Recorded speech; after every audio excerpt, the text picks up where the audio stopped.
Hi Vogue, I'm Suhana Khan. I'm usually always running late, so I just so do. Oh my god everyone, এমন একটি news দিব আপনাদেরকে যেটা শুনলে আপনাদের কপাল একদম মাথায় উঠে যাবে। সত্যি বলছি ভাই, ভিডিওটা দেখুন তাহলেই বুঝতে পারবেন। শাকিব খানের তুফান মুভির সফলতা দেখে তো সবাই জ্বলতাছে, শুধু যে বাংলাদেশের সুপারস্টার বলেন বা মেগাস্টার বলেন তারা জ্বলতাছে এমন কিন্তু কথা নয়।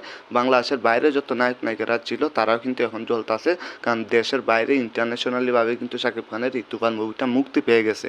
এবং শাহরুখ খান অবশেষে বড় ভাইজান যাকে বলা হয় আর কি, শাহরুখ খান অবশেষে শাকিব খানকে রিকোয়েস্ট করলেন যেন তুফান মুভিতে নায়িকা হিসাবে শাহরুখ খানের মেয়েকে রাখা হয়। কারণ আপনারা জানেন যে তুফান এটার হচ্ছে ব্লকবাস্টার হওয়ার পরে তুফান 2 কিন্তু আসবে, এটা হচ্ছে শিওর।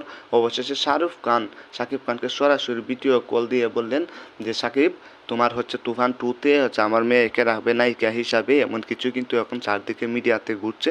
মানে সুহানা খান, শাহরুখ খানের মেয়ে সুহানা খান থাকবেন শাকিব খানের তুফান মুভিতে নায়িকা হিসাবে। মানে তুফান যে পার্ট 2 আসবে সেই পার্ট 2-তে হচ্ছে নায়িকা হিসাবে থাকবেন। এবং শাকিব খানও কিন্তু হাসি মুখে মেনে নিয়েছেন, কারণ বড় ভাই বলছে এটা তো আর ফেলান যাবে না। কারণ শাকিব খানের এখন যে পরিমাণে হাইপ তো বুঝতে পারছেন আপনারা।